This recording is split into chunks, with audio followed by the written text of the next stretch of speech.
Assalamualaikum warahmatullahi wabarakatuh. Jumpa lagi dengan saya di Kebun Lembah Nusantara. Sedulur-sedulur semuanya, saat ini saya berada di kebun timun yang super segar ini, sedulur-sedulur. Tapi sebelum itu, saya harapkan semoga Anda selalu dalam keadaan sehat walafiat, diberikan rezeki yang melimpah, hidup yang barokah, selalu bisa beribadah. Amin. Nah, sedulur-sedulur, saya berada di kebun timun yang luar biasa ini, subur sekali dan sudah mulai berbunga, bahkan sudah ada yang mulai buah. Ini sudah ada yang mulai berbuah, sudah pentil. Ini beberapa hari lagi mulai panen.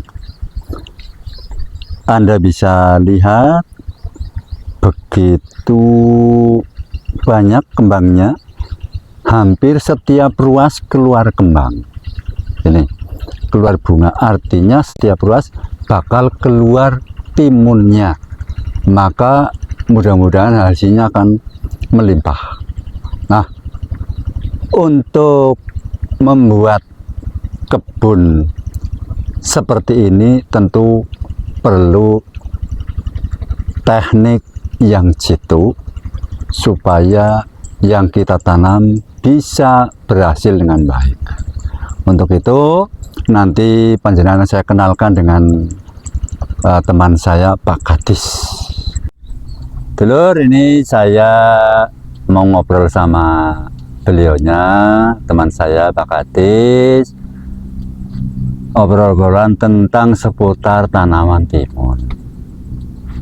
Mudah-mudahan nanti apa yang saya obrolkan bisa diikuti, bisa bermanfaat untuk Anda, khususnya yang suka dengan tanaman-tanaman. Sehingga setelah melihat tayangan ini, mudah-mudahan bisa memberikan inspirasi, memberikan motivasi kepada panjenengan semua. Ini beliaunya Pak Kadis, teman saya yang merawat pohon timun ini. Akan saya tanyakan tentang tata cara apa yang dilakukan oleh Pak Kadis sehingga kebun timunnya ini tumbuh subur, buahnya lebat. Oke, Pak Kadis, ini luas tanahnya kira-kira berapa ubin? Semuanya 100 ubin. Semua 100 ubin. Untuk 100 ubin butuh plastik mulsa berapa roll ini? Kalau plastik semua habis sekitar hampir 2 roll. 2 roll ya, 2 roll besar ya? Iya. Yang 100 meteran berarti? Iya. Oke. Kemudian untuk pakai mulsa ini kan bedengannya, buludannya, sedulur, buludan atau bedengan, ini kan perlu dibuat sedemikian rupa, tingginya berapa, lebarnya berapa, sehingga nanti pohon timunnya posisinya pas, tidak terlalu rendah, tidak terlalu tinggi, sehingga bisa tumbuh subur. Bedengannya apa nih, Pira? Bedeng lebar 90.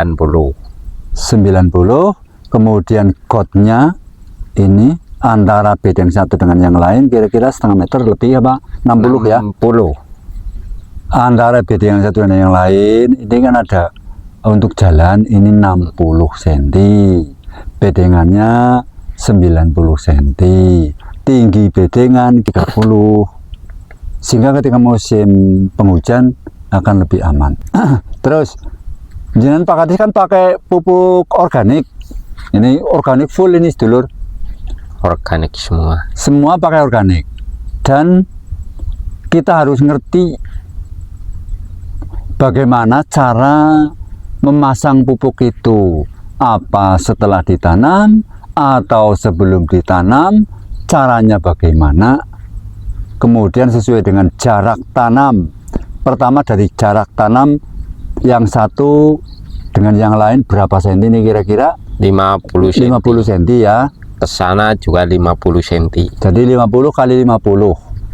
berarti tidak terlalu ke tepi bedengan sehingga aman. Kemudian kalau memberi pupuk sudah jadi tanaman kan susah.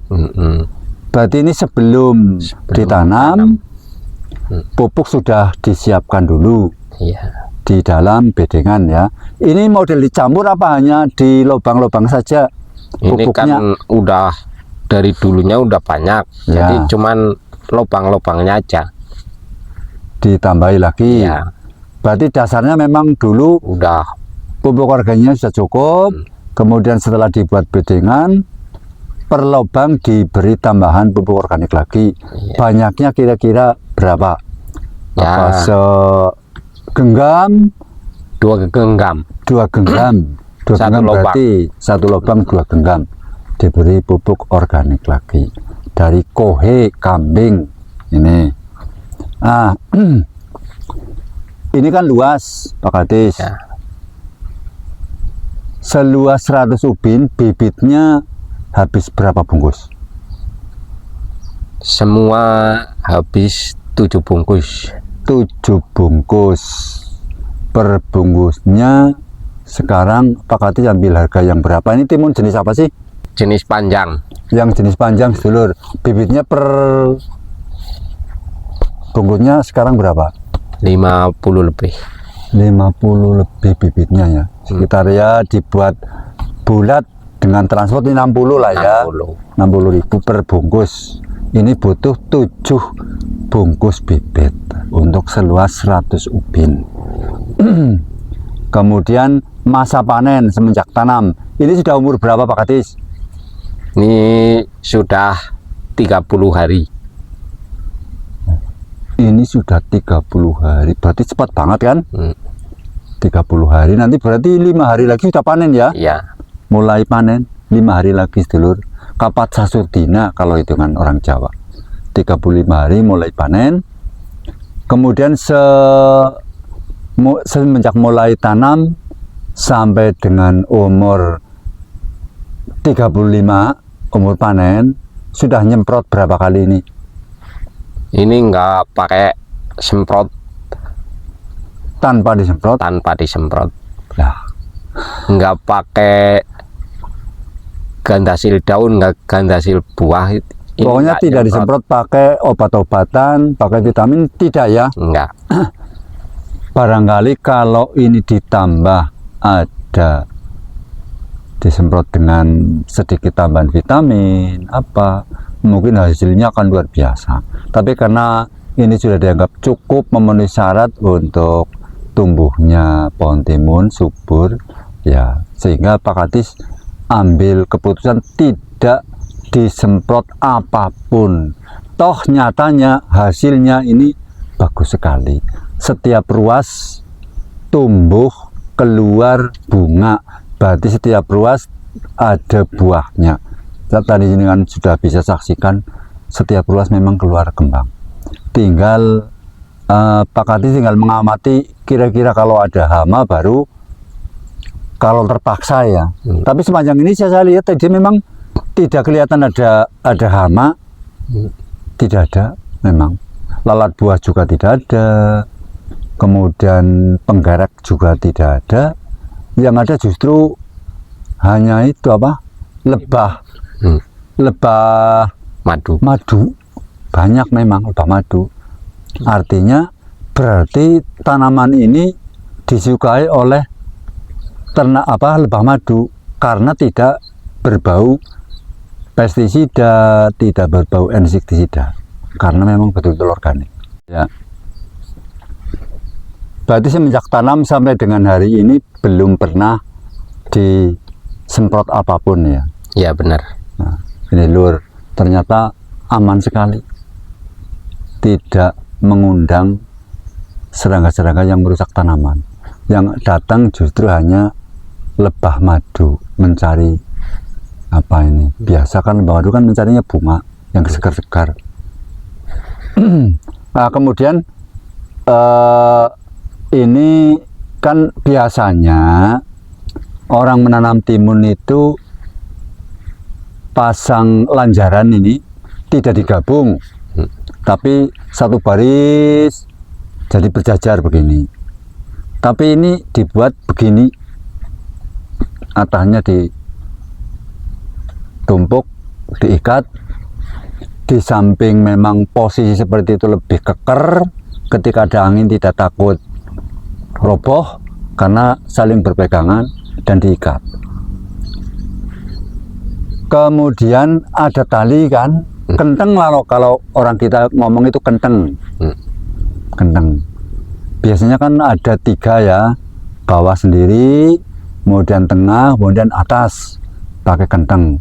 Tapi ini Pak Kadis tidak menggunakan sistem itu, karena kalau menggunakan sistem kenteng lurus harus mengikat satu persatu masing-masing batang timun. Dengan cara seperti ini Pak Kadis tidak perlu mengikat ngerambatakan, tidak perlu, karena pohon timunnya akan merambat dengan sendirinya. Nanti jenengan bisa lihat susunan talinya seperti apa ya, siapa tahu itu bisa perhitungannya lebih efektif, lebih efisien waktu dan cost tentunya. Nanti menjadi perbandingan bagi panjenengan. Yang jelas yang ingin saya angkat di sini organiknya sedulur. Ini betul-betul tanaman sehat karena tidak sedikit pun menggunakan bahan-bahan kimia. Full ini organik. Dan ini yang diharapkan. Jadi kalau panjenengan beli timun di sini dijamin sehat. Sambil medang-medang sedulur ini, maaf saya sambil makan ini singkong hasil dari kebun.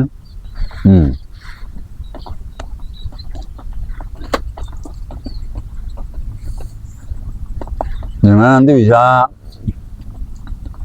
di kolom komen kasih masukan, atau barangkali ada sesuatu yang ditanyakan atau ada kritik, silakan saja, tidak usah sungkan di kolom komen, tulis saja. Kami sangat senang ketika panjenengan mau komen, mau memberi masukan, mau mengkritik demi kebaikan pertanian Indonesia. Nah, jadi bagus.